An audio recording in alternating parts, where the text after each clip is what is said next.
5 number অংকটো হ'ল তলৰ ফলাফলবোৰ ধনাত্মক সূচকেৰে প্ৰকাশ কৰা। তো 5ৰ যিটো 1 নম্বৰ অংক আছে সেইটো কি আছে চোৱা 2 to the power -3 into -7 whole to the power -3।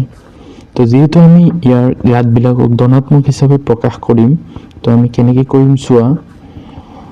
তো এইটোৰ তলত 1 এটা আছে যদি আমি উল্টাই দিও এনেকৈ হৈ যাব 1/2 whole cube into এইটো উল্টাই দিলে হৈ যাব এনেকুৱা 1/-7 whole cube অৰ্থাৎ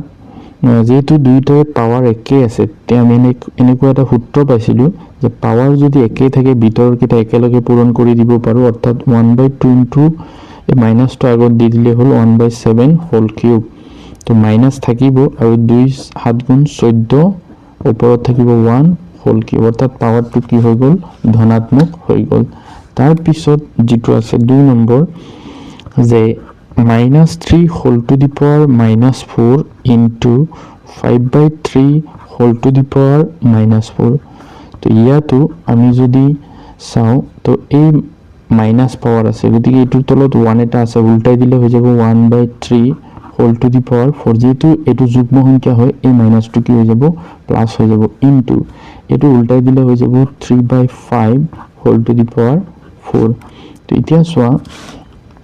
যেহেতু এই 4টো আসলে এই 3 ৰ ওপৰতো আহিব ইনটু এই 4টো 3 ৰ ওপৰতো যাব 5 ৰ ওপৰতো আহিব তো এই 3 to the power 4 3 to the power 4 cancel হ'ল 1/5 to the power 4 এনেকুৱা থাকিব। তাৰ পিছত আছে 6 নম্বৰ কি কৰিব লাগে তো প্ৰামাণিক ৰূপত প্ৰকাশ কৰিব লাগে বা বৈজ্ঞানিক পদ্ধতিত লিখিব লাগে। তো 1 নম্বৰ যেটো অংক আছে এটো আমি কেনেকৈ কৰিম চোৱা 3 4 3 কেটা 0 আছে 4টা তো এনেকুৱা যদি থাকে প্ৰামাণিক ৰূপ বুলি ক'লে দশমিকৰ আগত 1ৰ পৰা 9 লৈকে যিকোনো এটা অংক বহিব লাগিব শূন্য থাকিব নোৱাৰিব। তো আমি যদি এনেকুৱা সংখ্যাক প্ৰামাণিক ৰূপত লিখিব লাগে আমি ধৰি ল'ব লাগিব এটো লাষ্টত দশমিক আছে দশমিকটো এনেকুৱা ঠাইত লৈ আনিম যাতে তাৰ আগত 1ৰ পৰা 9 লৈকে যিকোনো এটা অংক থাকে। তো আমি ইয়াৰ পৰা আসলতে এইখিনিত লৈ আনিম তো এইখিনিত আনোতে যদি দশমিকটো আমি সোঁফালৰ পৰা বাওঁফালে আনিব লাগে তেতিয়া হলে কি হ'ব আমি 10ৰ পাৱাৰ হিচাপে লিখিম পাৱাৰটো ধনাত্মক হ'ব মনত ৰাখিবা সোঁফালৰ পৰা বাওঁফালে আহিলে তো কেইটা অংক আগবঢ়াই আনিছো 1 2 3 4 5 6 ঠিক 10 to the power 6 হ'ব। ঠিক তেনেকৈ 2 নম্বৰটো যে আছে সো 70040 তাৰ পিছত আছে 6টা 0 তো এইটো আগৰ নিচিনাকৈ আমি দশমিকটো লাষ্টৰ পৰা ইয়াত লৈ আনিম যাতে দশমিকৰ আগত 1ৰ পৰা 9 লৈকে যিকোনো এটা অংক থাকে অৰ্থাৎ এনেকৈ হৈ যাব 7.004 তাৰ পিছত যে 0 আছে এইবিলাক নিলিখিলেও হ'ব। তো কেইটা গড় আগুৱাই আনিছো 6টা তাৰ পিছত 9টা 10টা গতিকে 10 to the power 10 লিখিম। তাৰ পিছৰ অংকটো যে আছে চোৱা তো আছে 3 নম্বৰ পয়েন্ট 0 কেটা আছে 6টা 15 তো এইটোৰ ক্ষেত্ৰত আগৰ কেটাৰ উল্টা হ'ব। তো আমি কি কৰিম দশমিকটো এইখিনিৰ পৰা ইয়াত নিম অৰ্থাৎ যদি বাওঁফালৰ পৰা সোঁফালে লৈ যাব লাগে তেতিয়া 10ৰ পাৱাৰটো সদায় মাইনাস হ'ব। কেইটা অংক পিছুৱাই নিছো 1 2 3 4 5 6 7টা 10 to the power -7 ঠিক তেনেকৈ 4 নম্বৰটো কি হ'ব চোৱা পয়েন্ট 0 কেটা আছে 4টা 1436 তো এইটোৰ ক্ষেত্ৰত আমি দশমিকটো এইখিনিৰ পৰা এইখিনিলৈ লৈ যাম 1ৰ পিছফালে তো কেইটা গড় লৈ যাব লাগিব 5টা 10 to the power -5 তো এনেকৈ লিখিব লাগে প্ৰামাণিক ৰূপত লিখিব লাগে অৰ্থাৎ দশমিকৰ আগত এনেকুৱা এটা অংক ৰাখিব লাগিব যি 1 আৰু 9ৰ ভিতৰত থাকে আৰু শূন্য থাকিব নোৱাৰিব। আৰু এনেকৈ লিখোতে যদি দশমিকটো আমি সোঁফালৰ পৰা বাওঁফালে আনো 10ৰ পাৱাৰ সদায় প্লাছত হ'ব আৰু যদি বাওঁফালৰ পৰা সোঁফালে নিব লাগে তেতিয়া 10ৰ পাৱাৰ মাইনাস হ'ব। 8 নম্বৰ অংকটো কি আছিল চোৱা তলৰ সংখ্যাবোৰ সাধাৰণ ৰূপত প্ৰকাশ কৰা। তো এইকেইটা সাইন্টিফিক মেথডত লিখা আছে বা প্ৰামাণিক ৰূপত আমি সাধাৰণ ৰূপত লিখিব লাগে। তো প্ৰথম যেটো অংক আছে 1.0001 into 10 to the power 9 তো ইয়াত আসলতে এই সংখ্যাটোৰ লগত 1ৰ লগত 10 to the power 9 মানে 1ৰ লগত 9টা শূন্য থাকিব ইয়াৰ লগত যদি এটো পূৰণ কৰো কি হ'ব চোৱা তো প্ৰথমটো দশমিকটো উঠি যাব তো এইটোৰ লগত এইটো পূৰণ কৰিলে আসলতে 9টা শূন্য হয় তো 9টা শূন্য হলে যেহেতু 4 গড় দশমিক আছিলে তো 4টা শূন্য গুচি যাব তাৰ পিছত থাকিব কেইটা 5টা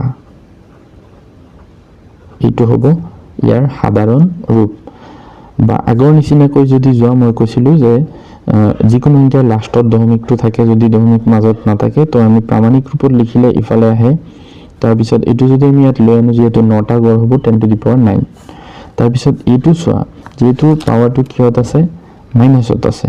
তো মাইনাসত থাকিলে সদায় মনত ৰাখিবা ইয়াত যেনেকৈ দশমিকটো পিছফালে আহিছে এইটো কি হ'ব আগফালে আহিব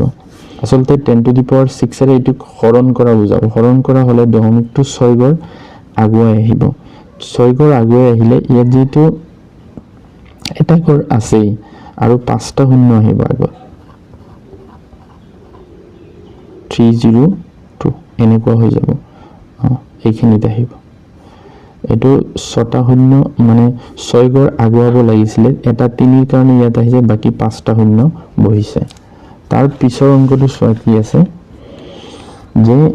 এমৰ মান নিৰ্ণয় কৰিব লাগে ইয়াৰ পৰা তো ইয়াতে আমি এটা সূত্ৰ পাইছিলো যে ভূমি যদি একে থাকে ঘাতবিলাক কি হয় যোগ হয় তো ইয়াতে ভূমি একে আছে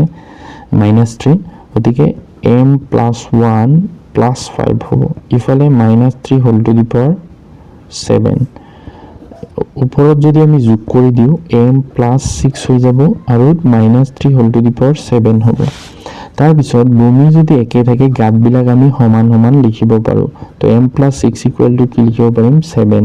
অৰ্থাৎ m = হ'ব কিমান 7 এই প্লাসৰ 6 ইফালে গলে কি হ'ব -1 গতিকে m ৰ মান কিমান হ'ব 1 এইটো এটা ইম্পৰ্টেন্ট অংক এনেকুৱা অংক আৰু কৰি শিকিব পাৰা তাৰ পিছত আছে 9 নম্বৰ প্ৰশ্ন যে তলৰ প্ৰতিটো প্ৰশ্নৰ কাৰণে 4টা উত্তৰ দি আছে শুদ্ধ উত্তৰ বাছি উলাব লাগে প্ৰথম আছে 3 to the power -3 ৰ মান কিমান হ'ব তো এইটোৰ মান হ'ব আসলতে যেহেতু পাৱাৰটো মাইনাসত আছে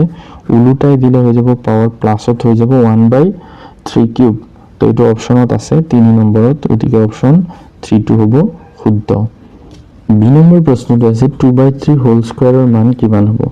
তো যেহেতু ইয়াতে 2/3 হোল স্কয়াৰ আছে এইটো যদি আমি উলুটাই দিও তেতিয়া হলে পাৱাৰটো কি হৈ যাব মাইনাস হৈ যাব 2/3 whole square = 3/2 whole to the power -2 হৈ যাব তো এনেকুৱা অপচন আছে চোৱা এটো আছে অপচন 3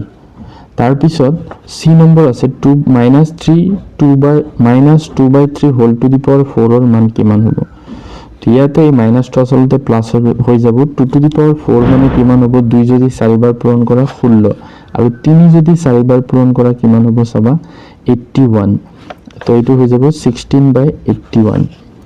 তাৰ পিছত আছে ইমানৰ প্ৰামাণিক ৰূপটো কি হ'ব তো যেহেতু দশমিকটো আমি এখিনিৰ পৰা 6 ৰ পিছফালে লৈ যাব লাগিব অৰ্থাৎ কেইটা অংক পিছাব লাগিব 5টা তো 6.4 * 10 to the power যেটো আমি এইটো পিছুৱাই লৈ গৈছো